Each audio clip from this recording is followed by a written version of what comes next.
Sir, பிரதமர் நரேந்திர மோடியை சந்திச்சு பேசியிருக்கீங்க. முக்கியமா என்னென்ன பேசியிருக்கீங்க கொஞ்சம்? தமிழகத்தினுடைய பாரம்பரிய வீர விளையாட்டான ஜல்லிக்கட்டுக்கு இருக்கின்ற தடையை அகற்றி மத்திய அரசு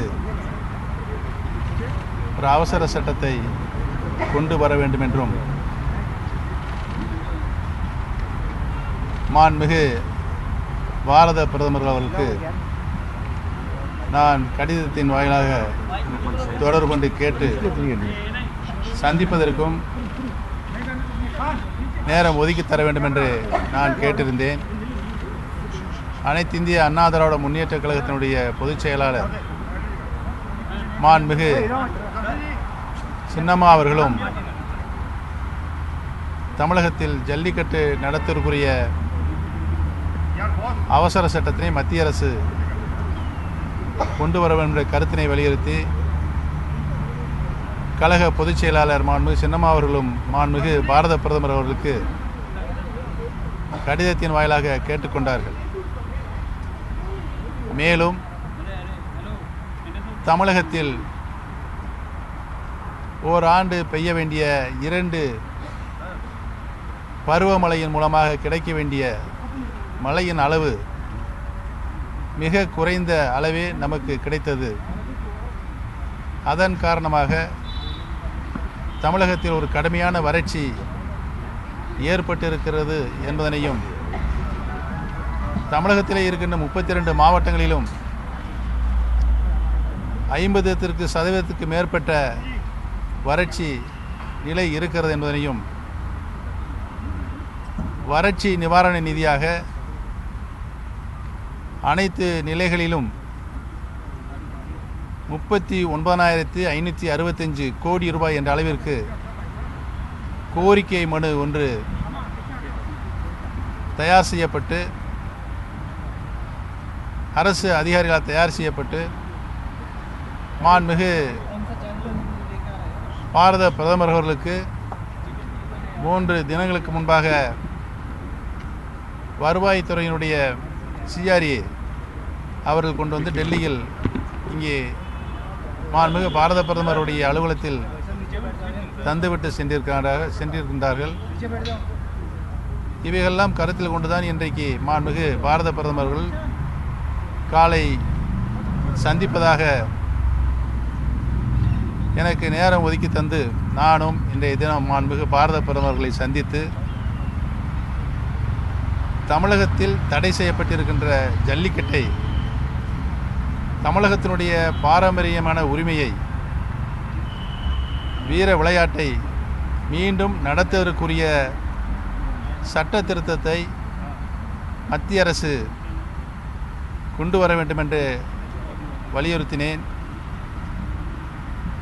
மாண்புமிகு பாரத பிரதமர் அவர்களும் ஜல்லிக்கட்டு நடத்திட தேவையான நடவடிக்கைகளை எடுத்திட வேண்டும் என்று நான் வலியுறுத்தி அதற்கு ஏதுவாக ஒரு அவசர சட்டத்தினை கொண்டு வர வேண்டும் என்ற கருத்தினையும் வலியுறுத்தி மாண்புமிகு பாரத பிரதமரிடம் தெரிவித்தேன். மாண்புமிகு பாரத பிரதமர் அவர்கள் மிகவும் பரிவுடன் நமது கருத்துக்களை கேட்டுக்கொண்டார்கள். இந்த பிரச்சனையில்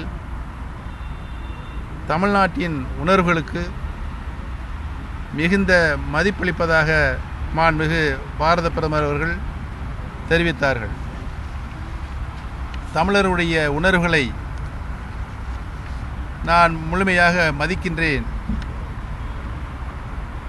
நான் நன்றாகவே அறிந்திருக்கிறேன் என்ற கருத்தினையும் மாண்புமிகு பாரத பிரதமர் அவர்கள் தெரிவித்தார்கள். மத்திய அரசு வெளியிட்ட அறிக்கை தொடர்பான வழக்கில் உச்சநீதிமன்றம் இன்னமும் தனது தீர்ப்பை வழங்கவில்லை என்றும், எனவே மாநில அரசு இது தொடர்பாக எடுக்கும் நடவடிக்கைகளுக்கு மத்திய அரசு உறுதுணையாக இருக்கும் என்று மாண்புமிகு பாரத பிரதமர் அவர்கள் தெரிவித்தார்கள். ஜல்லிக்கட்டு நடைபெறுவதற்கு தேவையான நடவடிக்கைகளை மத்திய அரசுடன் இணைந்து உடனடியாக எடுப்போம் என தெரிவித்துக் கொள்கிறேன். இது பற்றிய மாநில அரசின் நடவடிக்கைகளை நீங்கள் கூடிய விரைவில் காண்பீர்கள் என்பதனையும் நான் தெரிவித்துக் கொள்கிறேன். நன்மையே யாவும் நன்மையாய் முடியின் என்பதை மட்டும் இப்பொழுது தெரிவித்து, மேலும் தமிழ்நாட்டின் வறட்சி நிலை பற்றி விரிவாக மாண்புமிகு பாரத பிரதமர் எடுத்துக் கூறினேன். மாண்புமிகு பாரத பிரதமர் அவர்களும் மாநில அரசுக்கு வறட்சிக்கு உரிய நிவாரணத்தை வழங்கப்படும் என்று தெரிவித்திருக்கிறார். சார், ஜல்லிக்கட்டு தொடர்பாக வந்து கடந்த 2 வருஷமா இந்த வழக்கு உச்சநீதிமன்றத்தில் நிலுவையில் இருக்குன்னு சொல்லி உங்களுக்கு நல்லா தெரியும். மத்திய அரசு வந்து அதையே சாக்கா கொண்டு 2 வருஷமா உங்களுக்கு தமிழ்நாடு மக்களோட உணர்வுகளை புரிந்து கொள்ளாம மத்திய அரசு நடந்து கொள்வதை பற்றி நீங்க திருப்பியும் வழக்கு நிலுவையில் இருக்குன்னு சொல்றதுல தீர்வு காணப்படலையே. நான் ஏற்கனவே பிரதமர் என்ன சொல்றாரு, உச்சநீதிமன்றத்தில் நிலுவையில் இருக்கிறதுனால சார் வழக்கு உச்சநீதிமன்றத்தில் நிலுவையில் இருக்கிறதுனால நாங்க அவசர சட்டம் கொண்டு வர முடியாது அப்படின்ற ஒரு கருத்தை சூழ்நிலைக்கு தள்ளப்பட்டிருப்பதாக பிரதமர் சொல்லியிருக்காரு. இது வந்து எப்படி நீங்க பாக்குறீங்க? நல்லவை நடக்கும் உறுதியாக. தமிழக அரசு என்ன செய்ய போராட்டக்காரர்கள் மேல கடுமையான தடியடி நடத்தப்படுது தமிழக அரசின் சார்பாக. உங்களுடைய உறுதியை ஏற்றுதான் இந்த ஜல்லிக்கட்டு இந்த ஆண்டு நடத்துவதற்கான ஏற்பாடுகள் அனைத்தும் செய்யப்படும். நீங்க சொன்னதை கேட்டதுதான் ஒட்டுமொத்த தமிழகம் ஜல்லிக்கட்டுக்காக ரெடியா இருந்தது. அப்படி இருக்கும் பொழுது தமிழக அரசு அவங்களுடைய காவல்துறை வச்சு தடியடி நடத்துறது நீங்க எப்படி பாக்குறீங்க? இந்த விஷயத்துல சம்பந்தப்பட்ட அதிகாரிகள் தடியடி நடத்தின அதிகாரிகள் மேல என்ன நடவடிக்கை எடுப்பாங்க? எங்கும் தடியடி நடத்தியதாக இல்லை. தடியடி நடத்துவதற்கு என்ன நடவடிக்கை எடுக்கப்படும்? தமிழக அரசு என்ன நடவடிக்கை